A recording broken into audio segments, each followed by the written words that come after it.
అందరికీ నమస్కారం అండి. నేను యాక్టర్ డైరెక్టర్ షిరాజ్ మెహదీ. ఓ అందాల రాక్షసి సినిమా మళ్ళీ త్వరలో రిలీజ్ అవుతుంది. దాని గురించి నేను చాలా ప్రెస్ మీట్లు, చాలా ఇంటర్వ్యూలు, చాలా వీడియోస్ కూడా ఇచ్చాను ఆల్రెడీ. అంటే ఇది ఒక కాంట్రవర్సీ కాదు, ఇది ఒక బాధ. ఇది ఎవరికి రాకూడదు అని నేను కోరుకుంటాను ఫస్ట్. కానీ పర్లే, కానీ ఈ బాధ ఎందుకు వచ్చిందో, ఇంకా వేరే వాళ్ళకి ఎందుకు రాకూడదో, ఇక్కడ ప్రాబ్లం ఏంటి ఇండస్ట్రీలో, యాక్చువల్గా ఈ సమస్యలు ఏంటి, ఇవాళ కొంచెం నేను బ్రీఫ్గా చెప్తాను మీ అందరికీ అర్థమయ్యేలాగా. ఎందుకంటే చాలామంది కొత్త వాళ్ళు సినిమా ఇండస్ట్రీకి రావాలని కోరుకుంటారు కదా, అంటే అనుకుంటారు. పాపం వాళ్ళకి కోరికలు ఉంటాయి, చాలా హోప్స్ ఉంటాయి. అయితే వాళ్ళకి కొన్ని నిజాలు తెలియాలి. ఇంకా వాళ్ళకి అని కాదు, ప్రతి ఒక్కరికి, ప్రతి స్టేట్లో ఈ సినిమా ఇండస్ట్రీలో ఎలాంటి కష్టాలు ఉంటాయి తెలియాలి. చూడ్డానికి చాలా బాగుంటుంది, కానీ దగ్గరికి వెళ్ళాగానే తెలుస్తుంది సినిమా ఇండస్ట్రీ ఏంటనేది. ఎందుకంటే ఇందులో కొంతమంది మన స్టార్స్ ఉంటారు, మనకి ఇష్టమైన స్టార్స్ ఉంటారు. వాళ్ళకి మెయిన్గా ప్రాబ్లం ఇది. ఆ తర్వాత కొంతమంది స్టార్ ప్రొడ్యూసర్స్ ఉంటారు, వాళ్ళకి ప్రాబ్లం. అంటే కొత్త వాళ్ళు అనేది ఎప్పుడు రాకూడదు, పైకి రాకూడదు, ఏది చేయకూడదు, నువ్వు ఎందుకు వస్తావు అనేది వాళ్ళకి. ఇది ఒక నెపోటిజం, మోనోపోలీ, బిగ్ ప్లేస్ది. అయితే నాకు ఇవన్నీ చెప్పాల్సిన అవసరం లేదు, యాక్చువల్గా నాకు ఇంట్రెస్ట్ కూడా లేదు. కానీ ఏంటంటే ఉన్నది నేను చెప్పాలి. ఎప్పుడైనా ఫేస్ చేస్తున్నప్పుడు మనం చెప్పాలి, తెలియాలి ప్రతి ఒక్కరికి. అది నా ప్రయత్నం. అయితే ఫస్ట్ నేను స్టార్ట్ చేస్తాను మీ అందరికీ. ఏంటంటే మీరు ఒక సినిమా చేశారు చాలా అందంగా, ఒక మంచి కథ అనుకుని, అందులో మంచి ఆర్టిస్ట్ని పెట్టి, మంచి మ్యూజిక్ అందించి, ఒక మంచి అద్భుతమైన సినిమా చేసిన తర్వాత మీరు థియేటర్లోకి వెళ్ళాలంటే మీకు కష్టంగా ఉంటుంది. ఎందుకంటే ఫస్ట్ మీకు సెన్సర్ క్లియర్ అవ్వాలి, దానికే ఒక 3 to 4 months పడుతుంది. ఈ మధ్య ప్రతి చిన్న బడ్జెట్ సినిమాల వాళ్ళు బాధపడుతున్నారు దాని గురించి. ఆడియో ఎవరు తీసుకోవడం లేదు. ఏదైనా రెఫరెన్స్ ఉంటే, ఏదైనా ఛాంబర్ నుంచి ఎవరైనా మాట్లాడితేనే తీసుకుంటారు తప్ప లేకపోతే తీసుకోరు. ఆ తర్వాత మీకు సెన్సర్ క్లియర్ అయినా కూడా మీరు బోల్డ్ అంతా పబ్లిసిటీ చేయాలి. ₹1 కోటి మినిమం పబ్లిసిటీకి పెట్టాలి. పెట్టి సినిమాకి మీరు థియేటర్లోకి తీసుకువెళ్తారని అనుకున్నా కూడా, ఎంత కష్టపడినా కూడా, ఎంత బాధపడి మీరు సినిమాని ముందుకు తీసుకువెళ్తారు, అక్కడ ఏమవుతుందంటే సినిమా బాగున్నా కూడా సినిమాని ఎలా కిల్ చేస్తారు, ఎలా డమ్మీ చేస్తారు అనేది నేను చెప్తానంటే, ఫస్ట్ మీకు థియేటర్స్ ఇస్తారని చెప్పేసి ప్రామిస్ చేస్తారు, కానీ లాస్ట్ మూమెంట్ మీ సినిమా రిలీజ్ ఉన్నప్పుడు మీకు థియేటర్స్ పడదు. అది ఎందుకు పడదు అంటే వాళ్ళు ఒకటే అంటారు, లాస్ట్ మూమెంట్లోకి తీసుకొచ్చి మీకు అప్పుడే ఏమంటారంటే, మీ సినిమా బాగుంటే మేము పెంచుతాం థియేటర్స్. కానీ సినిమా బాగుందని జనాలకి తెలియాలి కదా. తెలియాలంటే ఎలా? థియేటర్స్ పడాలి. ఇప్పుడు హైదరాబాద్ ఎంత పెద్ద సిటీ, ఇందులో మీకు 4-5 షోలు ఇస్తే ఎలా తెలుస్తుంది? అది కూడా మార్నింగ్ 9:30కి, నైట్ 10:30 PM. ఆ టైంలో ఎవరైనా వెళ్తారా? ఎవరు వెళ్ళరు. అది కూడా సిటీలో ఇస్తే ఈ టైంలో ఇస్తారు. మిగతా 2-3 థియేటర్స్ ఊరి చివరా, అక్కడ ఎవరు వెళ్ళరు. సినిమా అక్కడ మ్యాక్సిమం మనది కిల్ అవుద్ది. డిస్ట్రిక్ట్లో కూడా ఇస్తాము ఇన్ని థియేటర్స్, అది ఇది చెప్పేసి మనది పబ్లిసిటీ అంతా పంపించినా కూడా, క్యూబ్లు కట్టినా కూడా లాస్ట్కి థియేటర్స్ పడవు. ఎందుకంటే క్యూబ్ నుంచి కొన్నిసార్లు కంటెంట్ వెళ్ళదు. వాళ్ళు టెక్నికల్ ఇష్యూ, టెక్నికల్ ప్రాబ్లం, అది ఇది అంటారు. కానీ ఏంటంటే ఇదంతా ఒక పాలిటిక్స్. ఒక సినిమాని డమ్మీ చేయాలి. ఆ తర్వాత మీరు ఓటీటీకి వెళ్ళినా, ఓటీటీ వాళ్ళు మీ క్రైటీరియా మీరు క్రాస్ చేయలేదు, మేము తీసుకోలేము, శాటిలైట్ అవ్వదు. హిందీ రైట్స్ వాళ్ళు ఇప్పుడు మీది సినిమా ఒక 2-3 కోట్లు పెట్టి తీశారంటే ఆడు 2-3 లక్షలకి అడుగుతాడు. ఇక్కడ యూట్యూబ్ వాళ్ళు తెలుగు లాస్ట్కి మనకి ఏం దారి లేక మనం అమ్మేద్దాం, ఏదో మనం కష్టాల్లో ఉన్నాం అనుకొని మీరు వెళ్ళినా యూట్యూబ్ వాళ్ళు 1-2 లక్షలు ఇస్తాడు. అయితే ఇలా కిల్ అవుతున్నప్పుడు మన ఫిలిం ఛాంబర్ మెయిన్ కంటెంట్, ఎందుకంటే వీళ్ళది ఎంత పవర్ ఉంటుంది చెప్తాను మీకు. ఫస్ట్ అందరికీ తెలియాలి ఫిలిం ఛాంబర్ అంటే ఏంటనేది. ఫిలిం ఛాంబర్ అంటే ఒక మినిస్టర్ లెవెల్లో పవర్. అక్కడి నుంచి ఒక లెటర్ వెళ్ళిందంటే ఓటీటీ అవ్వాలి, అక్కడి నుంచి ఒక లెటర్ వెళ్ళిందంటే థియేటర్స్ పడాలి, అక్కడి నుంచి ఒక లెటర్ వెళ్ళిందంటే శాటిలైట్ అవ్వాలి, అక్కడి నుంచి ఒక లెటర్ వెళ్ళిందంటే ఆడియో అవ్వాలి, కానీ వాళ్ళు ఇవ్వరు లెటర్. ఎందుకంటే అది రన్ చేసేది ఎవరు అనేది మీ అందరికీ తెలుసు. వాళ్ళ వెనకాల ఎవరున్నారు అందరికీ తెలుసు. వీళ్ళందరిది ఒక నెపోటిజం, ఒక మోనోపోలీ. ఈ మోనోపోలీని మనం కిల్ చేయాలి. రేపు మనది ఇండిపెండెన్స్ డే, కానీ చాలా బాధగా ఉంది. ఎందుకంటే ఇది ఇండిపెండెన్స్ కాదు మనది. మనకు ఇంకా సినిమాలో పనిచేసిన వాళ్ళు, చిన్న బడ్జెట్ వాళ్ళకి ఇండిపెండెన్స్ రాలే. ఎందుకంటే 2 కోట్లు పెట్టి సినిమా తీసినా కూడా సినిమా రిలీజ్ అవ్వట్లేదు, సినిమా థియేటర్కి వెళ్ళట్లేదు, సినిమా బిజినెస్ అవ్వట్లేదు. వాళ్ళు కష్టాల్లో వచ్చేసారంటే అది చాలా బాధ. అది చాలా, అంటే ప్రతి చోటు నుంచి మీకు చంపుతున్నారు. ఇండిపెండెంట్గా మీరు ఉన్నారంటే మీ కంటెంట్ బయటికి వెళ్ళాలి. ఒకవేళ మీ కంటెంట్ బాగుంది, మీరు యూట్యూబ్లో ట్రైలర్ కానీ సాంగ్ కానీ పెట్టారంటే వీళ్ళకి ఒక ఐటీ సెల్ ఉంటుందండి. మీరు ఎక్కడైనా మీరు కనుక్కోవచ్చు, మీ కంటెంట్ బాగుంది కానీ వీళ్ళకి మీరు నచ్చలేదు అంటే, వీళ్ళు చుట్టాలు కాదు, వీళ్ళు బంధువులు కాదు, వీళ్ళు మిత్రులు కాదంటే ఆ ఐటీ సెల్ ఏం చేస్తుందంటే ప్రతి వీడియోకి వాళ్ళు రిపోర్ట్ చేస్తారు. నేను ఎన్ని అయితే ప్రెస్ మీట్లు చేశానో మీ ఛానల్స్ వాళ్ళు, మీరు ఎంక్వైరీ చేసుకోండి, ఒక స్ట్రాంగ్ ఎంక్వైరీ పెట్టండి. నా ఎన్ని అయితే వీడియోస్ ఉన్నాయో దానికి వీళ్ళు రిపోర్ట్ చేసి చేసి చేసి చేసి యూట్యూబ్లో కనిపించకుండా చేస్తారు, వ్యూస్ పెరగకుండా చేస్తారు. ఇది చాలా వరస్ట్ చెత్త పాలిటిక్స్ ఇది మన ఇండస్ట్రీలో. ఇది నేను ఎవరికి చెప్తున్నానంటే, ఫస్ట్ సురేష్ బాబు గారు, as you said you want to make Telugu film industry fantastic, but exactly you don't want to make fantastic. You want to make fantastic, but in your way. What is your way? Small films should not release. Okay, that should stop. Small filmmakers should be killed. Okay, this is your fantastic way, but we don't want this all. Okay, because this is really very painful for filmmakers, Telugu filmmakers, small budget makers. They are suffering a lot. Okay, so we don't want you as a president in Telugu Film Chamber. We don't want TFCC chairman mana Bharat Bhushan garu. We don't want Bharat Bhushan garu also, because if you can't do anything for Telugu filmmakers who are making a good film, content film, okay, then you don't deserve to hold that position. You should leave. వేరే వాళ్ళైనా రావాలి, వాళ్ళ ప్లేస్లో ఏదో ఒకటి చేయాలి. ఎందుకంటే ఏ cinema అయినా కిల్ అవుతున్నప్పుడు ఒక సబ్సిడీ అనేది ప్రతి చిన్న చిన్న ప్రాంతంలో ఉన్నాయి, కానీ ఇక్కడ సబ్సిడీ అనేది లేదు. ప్రపంచంలో ఎక్కువ సంపాదించేది మన తెలుగు ఇండస్ట్రీ. ప్రపంచంలో అంటున్నా నేను, ఇండియాలోనే కాదు, ప్రపంచంలో. హాలీవుడ్ కూడా ఇంత సంపాదించరు, అంత తెలుగు ఇండస్ట్రీ వాళ్ళు మన వాళ్ళు సంపాదిస్తున్నారు. గవర్నమెంట్ నుంచి కూడా లాభం తీసుకుంటారు ఎఫ్డిసిలు వాళ్ళు. ఇక్కడ క్యూబ్ యూఎఫ్ఓ అంటే దారుణం. ఎంత దారుణం అంటే మీకు ఒక్క వారానికి 12,000. అదే మీకు బాంబే కానీ వేరే ప్రాంతంలో మీరు వెళ్తే 4,000, 5,000. ఎంత తేడా ఉంది. అది కేవలం 2,000కి కూడా వారం పెట్టినా కూడా మీకు లాభమే అది. అయినా మీరు ఎంత 10,000 వారంకి ఒక్కొక్క థియేటర్కి అంటే వేల థియేటర్స్ ఉన్నాయి. నెలకి 100 కోట్లు తింటారు వీళ్ళు. అడిగేవాళ్ళు ఎవరు లేడు.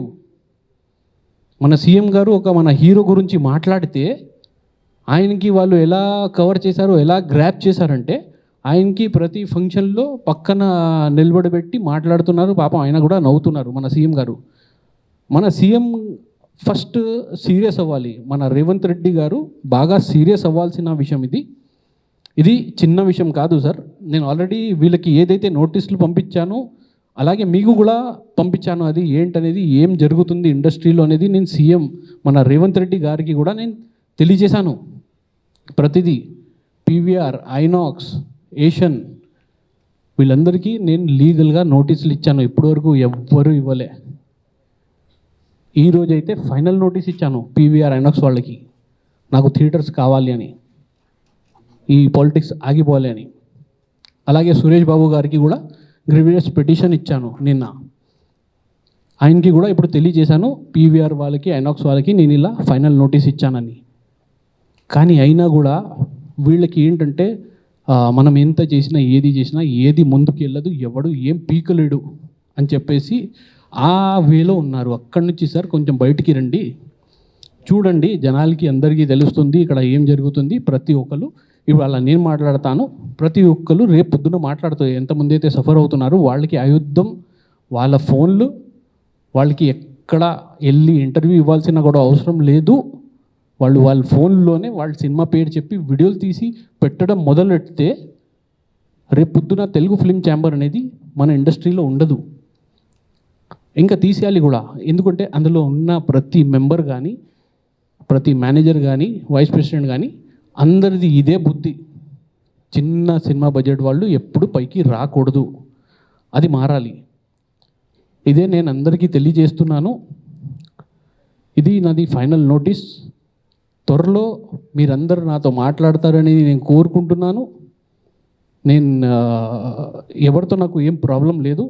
మీ అందరితో నేను ఇప్పుడు మీ పేర్లు చెప్తున్నాను, ఇది చేస్తున్నానంటే మీరు అక్కడ పొజిషన్లో ఉన్నారు కాబట్టి నేను చెప్తున్నాను. లేకపోతే పర్సనల్గా, వ్యక్తిగతంగా నాకు ఎవరితో ఏ ఒక్కరితో ఏం ప్రాబ్లం లేదు. నేను నా లైఫ్లో చాలా హ్యాపీగా ఉంటాను, చాలా మంచిగా ఉంటాను. కానీ నా వర్క్ మీద వచ్చి ఇలా కొడుతుంటే నేను తట్టుకోలేను. వచ్చి నేను మాట్లాడాల్సిందే.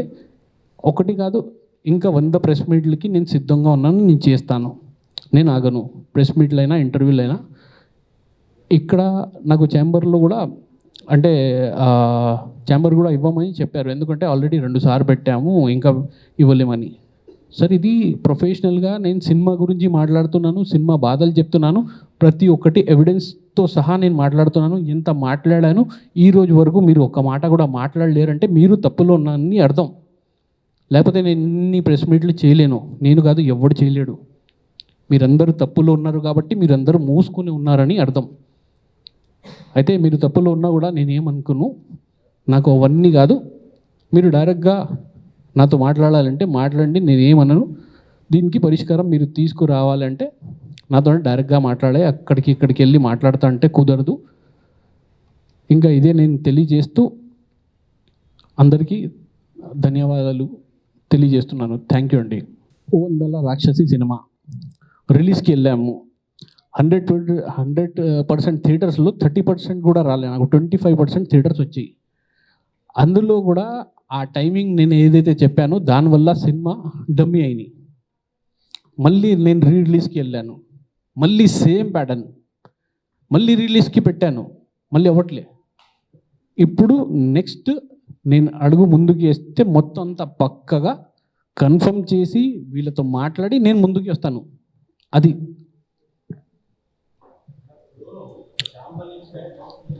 సార్. ఇంకొక మైక్ లేదా సార్?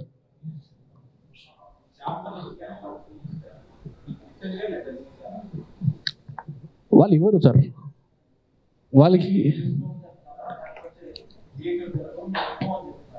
వాళ్ళు మాట్లాడితే కదా, నాతో మాట్లాడరు ఎవరు. అడిగాం, అన్నీ అడిగాం, మాట్లాడరు వాళ్ళు. ఒకటే అంటారు, మీతో మాకు ప్రాబ్లం లేదు అని అలా అంటారు. కానీ వాళ్ళకే నాతో ప్రాబ్లం ఉంది కాబట్టి వాళ్ళు ముందుకి రారు. ఈ సమస్యని వాళ్ళే ఇంకా పెంచుతున్నారు, వాళ్ళకి అర్థం కావట్లేదు. ఇవాళ జస్ట్ మన తెలుగు ఇండస్ట్రీ నుంచి అనుకుంటున్నారు, కానీ హిందీ వాళ్ళకి కూడా నేను చెప్పాను. ఇప్పుడు వాళ్ళకి కూడా వీడియో ఇస్తున్నాను, కన్నడ వాళ్ళకి ఇస్తున్నాను, అక్కడ ప్రెస్లో కూడా ఉంది. రేపు పొద్దున అంతే అన్ని. ఎందుకంటే మనకి ఇండిపెండెన్స్ రాలేదు.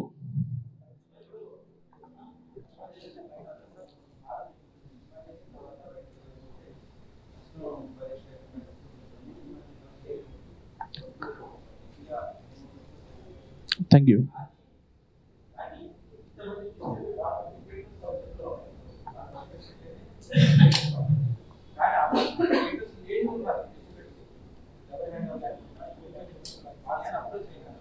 అయినా ఎప్పుడో మాట్లాడుతున్నాం, కానీ వాళ్ళు రారు, ముందుకి రాడు. వాళ్ళు ముందుకి రారు. వేరే డిస్ట్రిబ్యూటర్లు మన ఉన్నారు, వాళ్ళు నాకు ఫోన్ చేశారు, నేను థియేటర్ ఇస్తాను, ఎందుకంటే ఇది చాలా ఎక్కువైపోయింది కదా ల్యాగ్, మేమైతే ఇస్తాం థియేటర్స్ అని చెప్పి మాట్లాడారు. కానీ అయినా కూడా నాకు ఇక్కడ మీరు అన్నట్టు ఒక లెటర్ కానీ ఇది కానీ వాళ్ళు పక్కగా మాట్లాడితే నేను ముందుకు వెళ్తాను. ఫిలిం ఛాంబర్ అంటే నేను ఇందాకే ఎప్పుడు ఎక్స్ప్లెయిన్ చేశాను. ఫిలిం ఛాంబర్ ఏం పనిచేస్తుంది అంటే సార్, ఏ డైరెక్టర్కి ఏ ప్రొడ్యూసర్కి ప్రాబ్లం వచ్చినా వాళ్ళు సాల్వ్ చేస్తారు, ఏ హీరోయిన్కి ఏ ప్రొడ్యూసర్కి గొడవ వచ్చినా వాళ్ళు సాల్వ్ చేస్తారు, ఏ గొడవ అయినా సరే సాల్వ్ చేస్తారు వాళ్ళు. నిజమే కదా. అయితే ఈ విషయం ఎందుకు సాల్వ్ చేయలేకపోతున్నారంటే ఒక్కటే, వాళ్ళు ఈగోలో ఉన్నారు లేకపోతే ఆకాశంలో ఉన్నారు అంతే. వాళ్ళు దిగి రావాలి అనేది నేను కోరుకోవట్లేదు, వాళ్ళు ఒక్కడే ఉండమని చెప్పండి పర్లేదు. కానీ ఈ పరిష్కారం ఏంటనేది వాళ్ళు చూసుకోవాలి, కనీసం మాట్లాడాలి, మాట్లాడట్లేదు. వాళ్ళు ఒక్కటే, వాళ్ళకి ఏంటంటే ఎవ్వడు ఏం చేయలేరు, ఎంత ఎవరు మాట్లాడినా ఎవ్వడు పట్టించుకోరు అనేది వాళ్ళ ఫీల్డ్లో వాళ్ళు ఉన్నారు. కానీ అది తప్పు. ఏ మనిషికైనా ఎవడైనా సరే, ఎంత పెద్దోళ్ళు అయినా సరే, మీకు కూడా రేపు రోజు ఉంటుంది, అంతే కదా సార్. అదే ప్రయత్నంలో ఉన్నా సార్.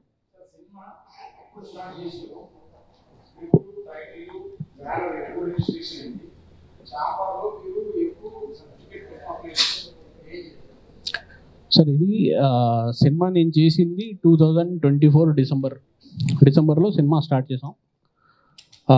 మాది ఫిబ్రవరిలో సినిమా అయిపోయింది. ఫిబ్రవరిలోనే మేము సెన్సర్కి కూడా పెట్టాము. పెడితే అప్పుడు ఏడీసీసీ వచ్చింది. ఏడీసీసీ అంటే గుడ్డిగా ఉంటారు కదా పాపం, ఎవరికైతే కనిపించదు వాళ్ళ కోసం ఒక రూల్ వచ్చింది సుప్రీంకోర్టు నుంచి. అది ఏంటంటే మనం దాన్ని ఏడీసీసీ చేయాలి. ఏడీసీసీ ఏంటంటే వాళ్ళకి వినిపిస్తాయి అన్నీ, అంటే దానికి సపరేట్గా క్యూ వాళ్ళు డబ్బింగ్ చేస్తారు. అయితే అప్పుడు ఒక్కొక్క లాంగ్వేజ్కి మాకు 3 లక్షలు 4 లక్షల దాకా అయింది ఒక్కొక్క లాంగ్వేజ్కి. అయితే 2 లాంగ్వేజ్ మనం కన్నడ తెలుగు చేసాం. యాక్చువల్గా తమిళ్ మలయాళం కూడా చేసాం కానీ చేయలేదు, ఎందుకంటే ఏడీసీసీలోనే మనకి ఇంత డబ్బులు ఖర్చు అవుతున్నప్పుడు ఫస్ట్ ఇందులో 2 లాంగ్వేజ్ చేసి అప్పుడు వెళ్దామని. అయితే తెలుగుకి అయితే మాకు వచ్చేసింది, మార్చ్లో సెన్సర్ అయిపోయింది 2025. సెన్సర్ అయినా అది ఇప్పుడు ఒకటిసారి 2 సినిమాలు రిలీజ్ చేయాలి, బాగోదు. లేకపోతే వేరే దానికోసం వెయిట్ చేస్తుంటే వేరేది జూలైలో అయింది. అయితే ఎవరు అడిగే వాళ్ళు ఎవరు లేరు ఇక్కడ. వీళ్ళకి అసలు మంచి మాట వినిపించదు. వచ్చి వీళ్ళకి పిలుస్తాం, మనం గెస్టులుగా పిలుస్తాం, రండి మా సినిమా ఉంది మీరు మాట్లాడండి సార్, మా దగ్గర ఉండండి. కానీ మన సినిమాని కిల్ చేసేది వీళ్ళే మనకి పెద్ద శత్రువులు. వీళ్ళకన్నా పెద్ద శత్రువు ఎవరు లేడు ప్రపంచంలో, లేదు. కనీసం మన శత్రువు ఉన్నా కూడా మనం వాళ్ళకి పిలిపించినా ఆడు ఆ హ్యాపీనెస్తో మనకి ఏదో ఒకటి మంచి చేస్తాడు. కానీ వీళ్ళు వచ్చి మీతో మంచిగా మీరు వాళ్ళకి మర్యాద చేసి సన్మానం చేసి వాళ్ళకి మంచిగా పంపించినా కూడా వెళ్ళి మీ సినిమాని చంపుతారు. అలాంటి మనుషులు వీళ్ళు. నేను ఇలా మాట్లాడుతున్నానంటే నాకు ఫస్ట్ ఆఫ్ ఆల్ మాట్లాడే ఇంట్రెస్ట్ లేదు, నాకు ఎవరి మీద అంత టైం లేదు. కానీ ఉన్నది ఇది వాస్తవం.